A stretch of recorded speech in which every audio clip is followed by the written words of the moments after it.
सद्गुण उसमें से देख के अपना काम चलाना है। पर दूसरों के दोष देखना बहुत बड़ा एक पाप होता है। तो आजकल व्यक्ति केवल दूसरों का दोष ही दोष देखता है। 1000 सद्गुण हो, एक अवगुण हो, तो व्यक्ति 1000 गुणों की चर्चा नहीं करेगा। चर्चा कौन सी होगी? देखो तो कैसे बनते पंडित बनते, अब काम तो देखो इनके। ठीक है भाई, उसके काम जैसे भी हैं, लेकिन क्या भगवान ने आपको ठेकेदारी का काम सौंपा है? आपको ठेकेदार बनाया क्या? बताइए। भगवान ने हमें किसी की ठेकेदारी करने के लिए नहीं भेजा कि आप उसको देखना, अमुक को देखना, तमुक को देखना, वो ऐसा कर रहा, वो ऐसा कर रहा।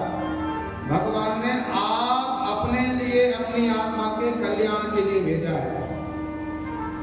हम जन्म मरण के चक्कर से मुक्त हो जाएं, हमारा संसार का भटकाव समाप्त हो जाए, अनंत काल से जिस भवाटवी में हम भटक रहे हैं वो भटकाव हमारा समाप्त हो जाए, तो हमें परब्रह्म परमात्मा की गोद मिल जाए। जैसे भूखा प्यासा बालक दौड़ करके आता है, अपनी माँ की गोदी में बैठ जाता है, तो मैया दूध पिलाए न पिलाए उसके अपने आप कष्टों का निदान हो जाता है, उसको शांति मिलती है। ऐसे ही हमारे भी अनादिकाल के माता पिता परब्रह्म परमात्मा हैं। आत्मा का माता पिता संसार का कोई साधारण जीव नहीं हो सकता। ईश्वर अंश जीव अविनाशी, चेतन अमल सहज सुख राशि।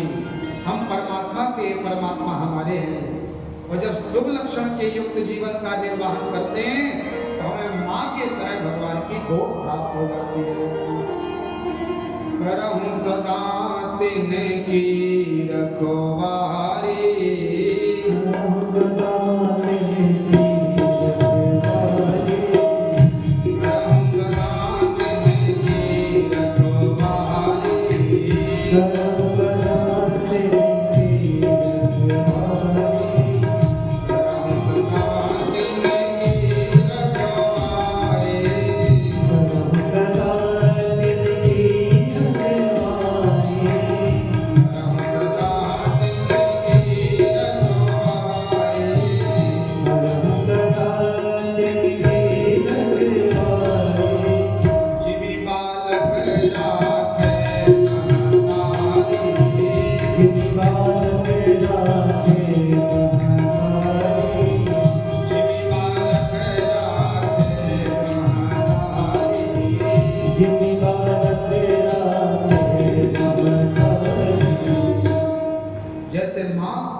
बेटे की रक्षा करती है, ऐसे जब अनन्य भाव से अनन्याश्चिंतितो मां यो जनः पर्युपासते तेषा विनिर्युक्तानां योगक्षेमं वहाम्यहम्।